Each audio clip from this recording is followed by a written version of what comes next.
खूप सारे कन्सेप्ट नवीन शिकायला भेटणार आहेत, त्याच्यामुळे सगळ्यांनी काळजीपूर्वक लक्ष द्यायचे. सो नाव start. That is a congruence of arc.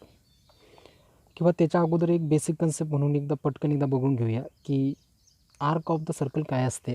मी अगोदरसुद्धा सांगितलेलं आहे की आर्क ऑफ द सर्कल एक जर का आपण अशा पद्धतीत सर्कल जर का एक ड्रॉ केलं, हे एक सर्कल आहे, जे सेंटरचं नाव ए आहे, तर याच्यामध्ये या पॉईंटपासून ते या पॉईंटपर्यंत म्हणजे इतक्या याला आपण आर्क असं म्हणतो. किंवा त्याच्यापेक्षा पुढे गेल्यानंतर आपण असं म्हणू शकतो की एक रेडियस जर काय दोन पॉईंटला जॉईन केली तर ही एक सेक्टर तयार झालेली आहे. आपण 9th शिकलेलो आहे. ही एक सेक्टर तिथे तयार झालेली आहे आणि या सेक्टरचे जे एंड पॉईंट आहेत की जे हा पार्ट आहे की जो बेंड झालेला पार्ट आहे किंवा कर्व लाईक स्ट्रक्चर आहे, त्याला आपण आर्क असं म्हणतो. किंवा त्याच्या पुढे गेल्यानंतर मी तुम्हाला एक बँगलचं उदाहरण दिलं होतं. बांगडी घेतली आणि फरशीवर आदळली, त्याच्यानंतर त्याचे जे तुकडे तुकडे तुकडे तुकडे तयार होतील त्याला आपण आर्क असं म्हणतो. जर का बघितलं तर याला आपण म्हणूया यक्स, इसको बोलेंगे वाय और इसको बोलेंगे झेड. तर याला तुम्ही इथे आर्क काय एक्स झेडसुद्धा म्हणू शकता, एक्स आणि झेडसुद्धा म्हणू शकता किंवा एक्स वाय झेडसुद्धा म्हणू शकता. त्याच्यानंतर पुढे गेल्यानंतर इथे याला म्हणूया बी. तर याच्यामध्ये या सर्कलमध्ये एकूण 2 आर्क आहेत. या सर्कलमध्ये एकूण 2 आर्क आहेत. यक्स झेड ही छोटी आर्क आहे आणि यक्स बी झेड ही एक मोठी आर्क आहे. म्हणजे there are the 2 types of the arc. 2 types of the arc. That is the first one, it is the minor arc. Minor arc. Second one it is the major arc. Major arc. इथे 2 प्रकार पडतात. आता याचं एक shortcut येतं समजून घ्या. Suppose that एक सर्कल काढलं मी आणि एक इथे क्वाड काढली. हे सेंटर आहे. इसको बोलेंगे ए बी और इसको बोलेंगे सी और इसको बोलेंगे डी. तर इथे मायनर आर्क आणि मेजर आर्क जर का आयडेंटिफाय करायचं असेल तर त्याच्यासाठी एकमेव पर्याय किंवा एकमेव शॉर्टकट आपण म्हणू शकतो की ज्या इथे ही एक आर्क आहे, म्हणजे ए डी बी नावाची एक आर्क आहे, त्यानंतर ए सी बी नावाची एक आर्क आहे, ए डी बी नावाची एक आर्क, त्यानंतर ए सी बी नावाची दुसरी आर्क. तर ज्या आर्कमध्ये सेंटर आहे, ज्या आर्कमध्ये सेंटर आहे ती मेजर आर्क आहे. ज्याच्यामध्ये सेंटर द कंटेनिंग सेंटर ज्याच्यामध्ये आहे ती मेजर आर्क आहे. ज्याच्यामध्ये सेंटर नाही ती कोणती आहे? मायनर आर्क आहे. हे तुम्ही समजू शकता. इथं म्हणजे कधी कधी ऑब्झर्वेशनहून सुद्धा कळून जाते की कोणती छोटी आणि कोणती मोठी आहे. तर हे झालं मेजर आर्क आणि त्यानंतर मायनर आर्क. त्यानंतर आपण आत्ताच बोललो की आर्क ऑफ सर्कलबद्दल. पुढे गेल्यानंतर सेंट्रल अँगल. तर सेंट्रल अँगल इथं मी असं म्हणू शकतो, मी इथेच तो म्हणजे ते सांगू शकतो. इथे सेंट्रल अँगल कोणता होणार आहे? यक्स ए झेड, की जो सेंटरमधून पास आउट होतो त्यालाच आपण सेंट्रल अँगल असं म्हणतो. त्याच्या पुढे झाला काय पुढे गेल्यानंतर आपण कॉन्ग्रुअन्स ऑफ आर्क इथे बघायचे. तर कॉन्ग्रुअन्स ऑफ आर्क म्हणजे काय? कॉन्ग्रुअन्स ऑफ आर्क. तर कॉन्ग्रुअंट आणि कॉन्ग्रुअन्स फार जवळचा संबंध आहे. की यात दोघांमध्ये तितकासा फरक नाही आहे, फक्त शब्दांचा खेळ आहे. The 2 arcs are congruent if their measure and the radii are equal.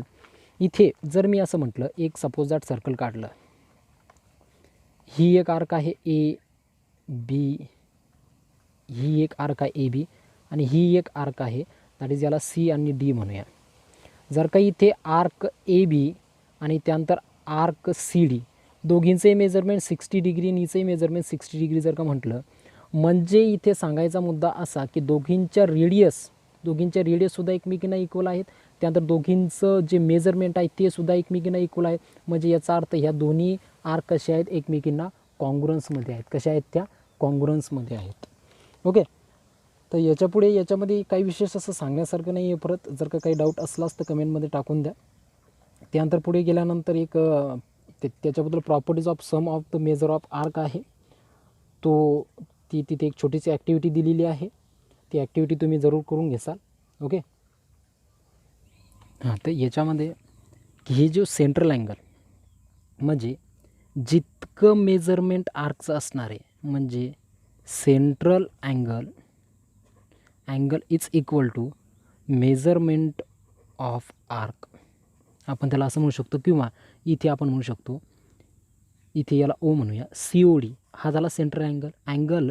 The measurement of angle C O D is equal to measurement of arc C D.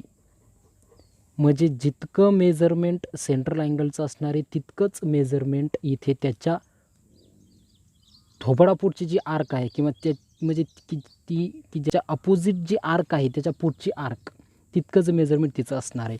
जसं इथे जर का आपण काढलं एक्झाम्पल,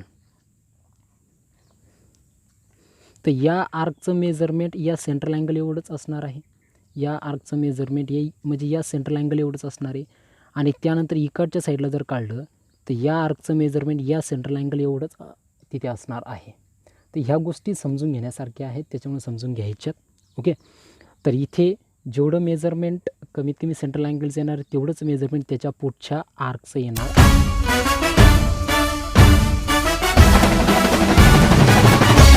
काय म्हणतोय की थेरमचं स्टेटमेंट तुमच्या डोळ्यापुढे असेल, the chord corresponding to the congruent arc of a circle are congruent. इथे मी एक साध्या सरळ भाषेत सांगतो, स्टेटमेंटकडे जास्त लक्ष द्यायचं नाही, मी काय सांगतो त्याच्याकडे लक्ष द्या. एक सपोज दॅट एक आपण इथे एक सर्कल काढूया. सर्कल जर काढलं तर सर्कल असं येईल. मी पटकन इथं डायग्राम काढून घेतो. हां, तर पाक काय म्हणतो आहे की इथे थेरमचं म्हणणं असं आहे की जर आपल्याला इथे बी इज हे झालं गिवन, मी सांगतो आहे थेरमचं स्टेटमेंट सांगतो याचं समजून. बी इज द सेंटर, हे जर का सेंटर जर का असेल या सर्कलचं, आणि जर arc A P C arc A P सीचं मेजरमेंट हे आर्क डी क्यू ई सोबत कॉन्ग्रुएंट जर असेल तर आपल्याला टू प्रूव्ह काय करायचं आहे, तुम्हाला आत्ताच ताबडतोब समजून जाईल काय करायचं आहे. Chord that is the A C is a congruent to chord that is the D. आपल्याला हे प्रूव्ह दॅट करायचं आहे. म्हणजे थेरमचं म्हणणं असं आहे की जर ह्या आर्क एकमेकींना कॉन्ग्रुएंट जर असतील तर त्याच्यापासून तयार होणाऱ्या कॉर्ड, हे पहा ना, एक सर्कल काढलं, ही एक आर्क आहे आणि ही एक आर्क आहे. या दोन पॉईंटला जर जॉईन केलं मी या आर्कच्या तर एक कॉर्ड तयार झाली. या दोन पॉईंटला जॉईन केलं ते कॉर्ड तयार झाली. म्हणजे कॉन्ग्रुएंट आर्कच्या कॉन्ग्रुएंट कॉर्ड. मी स्टेटमेंट काय बोलतोय मी ते ध्यानात ठेवा. हे थेरम काहीच नाही, त्याच्या स्टेटमेंटकडे लक्ष नका देऊ. मी काय सांगतो ते बा, कॉन्ग्रुएंट आर्क, जर आर्क ह्या कॉन्ग्रुएंट असतील एकमेकींना, आर्क ह्या कॉन्ग्रुएंट असतील, ही झाली 1 आणि ही झाली 2, तर त्याच्या कॉर्डसुद्धा एकमेकींना कॉन्ग्रुएंट असतात 1 आणि 2. जर आर्क एकमेकींना कॉन्ग्रुएंट तर त्याच्यात म्हणजे त्याच्यापासून तयार होणाऱ्या कॉर्डसुद्धा एकमेकींना कॉन्ग्रुएंट. जर कॉर्ड एकमेकींना कॉन्ग्रुएंट तर त्याच्यापासून तयार होणाऱ्या आर्कसुद्धा एकमेकींना कॉन्ग्रुएंट. मला इतकंच सांगायचं आहे याच्यामध्ये. थेरम पाहूया एकदा. इथं काय म्हणतो, प्रूफकडे जाऊया. Proof late that is the, हे पाहिजे इथे जर का आपण म्हटलं की दॅट इज द, आपण इथे ए पी सी घेऊया. Measurement of arc A P C is equal to कशाच्या इक्वल असेल, ते ए बी सीच्या इक्वल असेल, ए बी सीच्या. त्याच पद्धतीनं मी सांगतो आहे, थांबा, त्याच पद्धतीनं measurement of arc D Q E is equal to angle D B. हे कशाहून घेतलं मी की that is the central angle is equal to कशासोबत असतो, इज इक्वल टू फ्रंट आर्कच्या समोर असतं. किंवा याच्या पुढे तुम्ही असे म्हणू शकता, definition of measurement of the minor arc, किंवा हे तुम्ही लिहू शकता. अरे तुम्हाला इतकं समजलं असेल ना की सेंट्रल अँगलच्या समोरची आर्कचं मेजरमेंट एकमेकींना इक्वल असतं. म्हणजे जितका सेंट्रल अँगल तितकंच त्याच्या पुढची arc. Okay, but the measurement of arc APC is congruent to the measurement of arc DQE. हे असं मी नाही म्हणत, तो म्हणतोय गिवन दॅटमध्ये, गिवन दिलेलं आहे ना, म्हणून आपण याला इक्वेशन फर्स्ट म्हणूया, इक्वेशन सेकंड म्हणूया.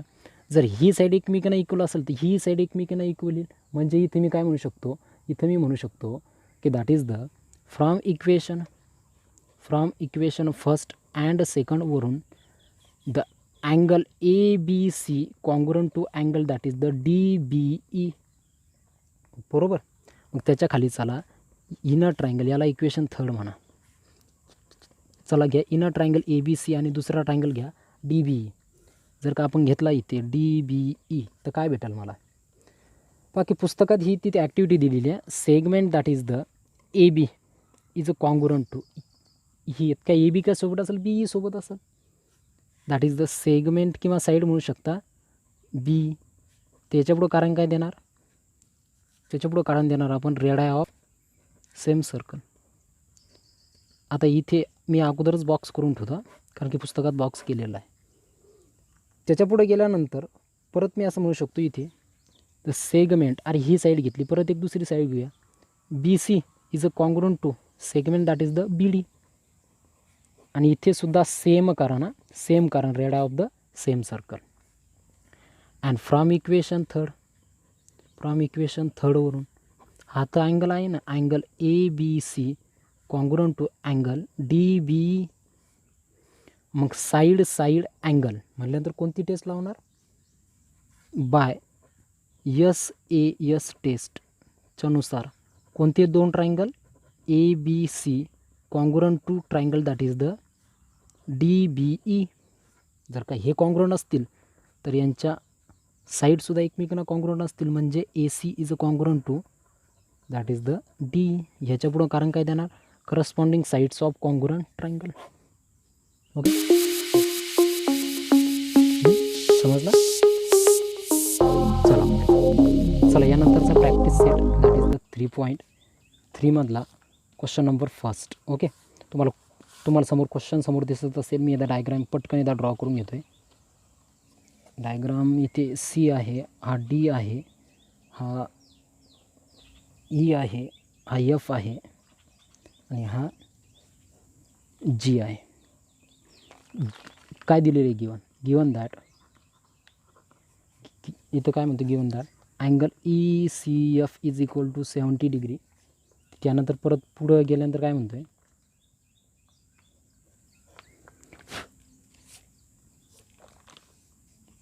द मेजरमेंट ऑफ आर्क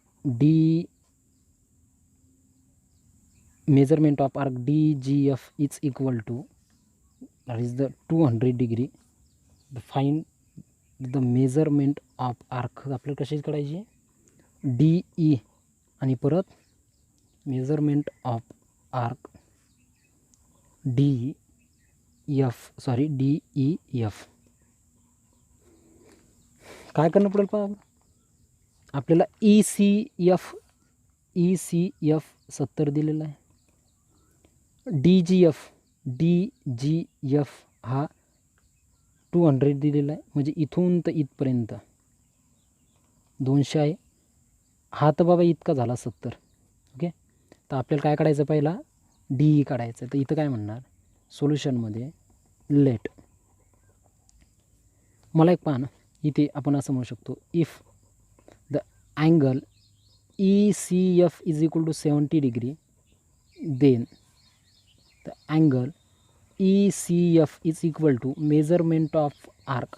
अरे त्याच्या जर सेंट्रल अँगल 70 येतं त्याच्या पुढची आर्कही 70च असेल ना, मी अगोदर सांगितलं ना. तर आपण काय म्हणणार? That is the arc EF.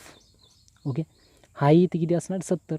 म्हणून आपल्याला इथं आपण म्हणू शकतो डेफिनेशन म्हणा, डेफिनेशन ऑफ मायनर आर्क किंवा central angle is equal to the front arc. मग आपल्याला मेजरमेंट ऑफ आर्क EF किती भेटला? 70 भेटला. किती भेटला? 70. ओके, मग मला एक सांगा की सर्व आर्कची बेरीज जरी केली तरी 360च्या बाहेर जाणार आहे का? नाही जाणार. म्हणून आपण इथं काय म्हणणार की द 360 इज इक्वल टू, म्हणजे 360 is equal to the arc EF प्लसमध्ये आर्क DGF. त्याची 3 नावं घ्या किंवा एकच नाव घ्या, प्लसमध्ये arc that is the DE असं म्हणू शकतो आपण. 360 हे का घेतलं? कारण की ऑल आर्क्सची सम किती यायला पाहिजे? 360 इज इक्वल टू आर्क EFची व्हॅल्यू किती आहे? 70 आहे. प्लसमध्ये आर्क DGF किती आहे? 200 आहे. प्लसमध्ये आर्क DE जसाच्या तसा 360 डिग्री इज इक्वल टू, याची जर का आपण सम केली तर किती भेटणार आहे? 270. प्लसमध्ये arc that is the DE. हा जर का इकडे आणला तर 360 minus that is the 270. Is equal to arc that is the D, बरोबर. आणि जर आपण याला जर का सॉल्व केलं तर किती भेटणार आहे मला, तर इथे दॅट इज द 90 उरेल. किती उरेल, arc D is equal to 90. तर मला पहिला किती भेटला, डी 90 भेटला.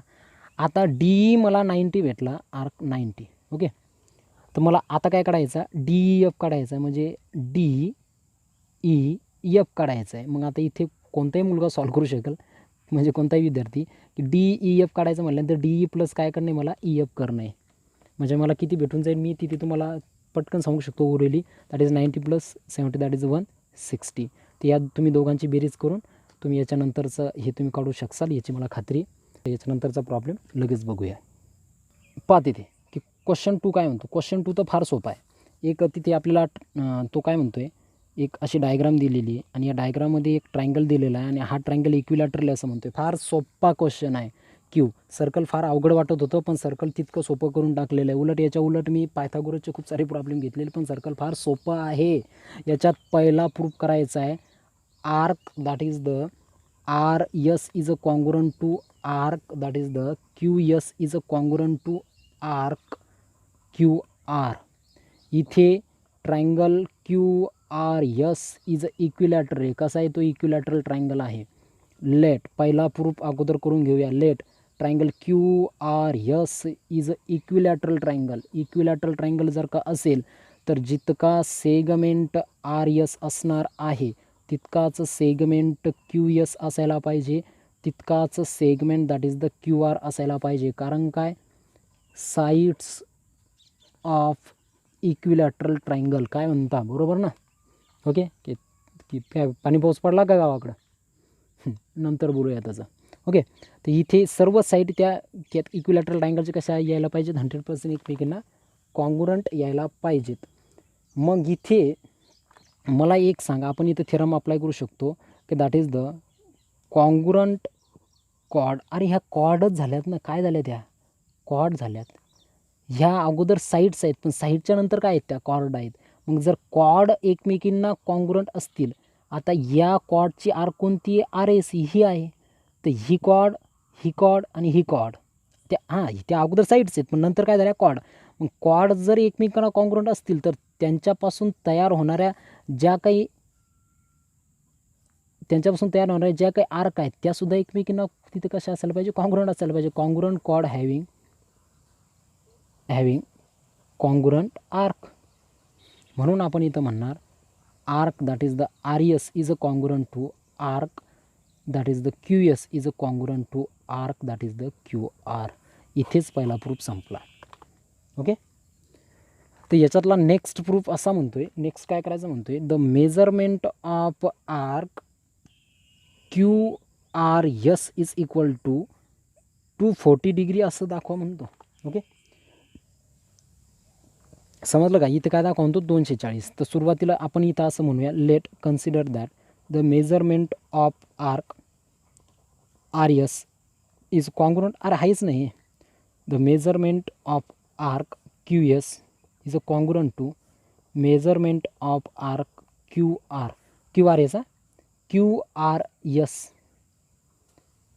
म्हणजे हा येऊन राहिला होतो इतका या दोन आर्कची किंवा या आर्कची की मेजरमेंट काढायला सांगते. तर मला माहीत नाही याचं मेजरमेंट, म्हणून मी इथे किती घेतो आहे, that is the x degree घेऊया.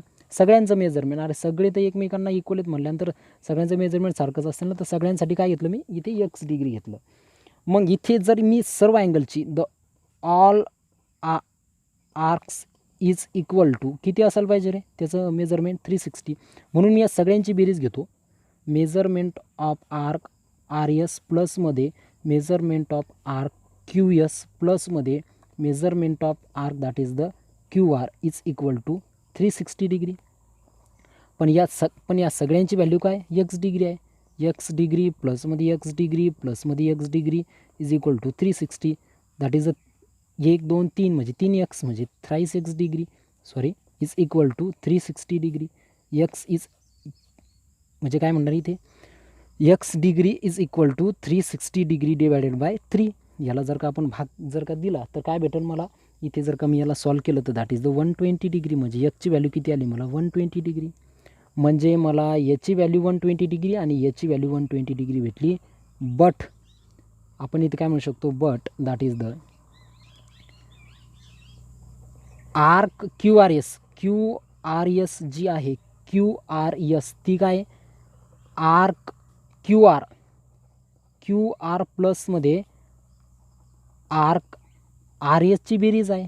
पण मला क्यू आर किती भेटला 120 डिग्री भेटला. हाही मला किती भेटला 120 डिग्री. मग दोघांची बेरीज दॅट इज द 240 डिग्री. म्हणून measurement of arc Q R S is equal to किती भेटला मला 240 डिग्री भेटला. फार सोपा आहे, समजून घ्या. ओके, तो चलो नेक्स्ट प्रॉब्लेम देखेंगे अभी. तर पहा की क्वेश्चन थर्डसाठी काय म्हणतोय. गिवन मी इकडच्या साईडला लिहितोय, वरच्या साईडला क्वेश्चन तुम्हाला दिसत असेल. डायग्राम पटकन इथं काढून घेतो. डायग्राम अशा पद्धतीत आहे. हा प्रूफ जास्तीत जास्त 2 मार्कासाठी विचारला जाऊ शकतो. फार सोपा प्रॉब्लेम आहे. इकडच्या साईडला अशा पद्धतीत आपल्याला कॉर्ड दिलेली ए बी नावाची, इकडची आपली सी डी आहे that is the C D आणि हा आपला ए बी आहे. काय काय म्हणतोय गिवन दॅटमध्ये, तर गिवन दॅटमध्ये म्हणतोय की दॅट इज द कॉर्ड जी ए बी आहे ती कॉन्ग्रुएंट आहे कॉर्ड सी डी सोबत म्हणतोय. तर मग आपल्याला प्रूव्ह दॅट काय करा म्हणतोय, तर देन प्रूव्ह दॅट म्हणतोय. Prove that is the arc A C is a congruent to arc B D. मला हे प्रूव्ह दॅट करायचं आहे. Arc A C is a congruent to B D. हे दोन्ही कॉन्ग्रुएंट आहे. फार सोपा प्रॉब्लेम आहे. सो लेट आपण काय म्हणणार, chord A B is a congruent to chord C D. हे काय बाबा गिवन आहे.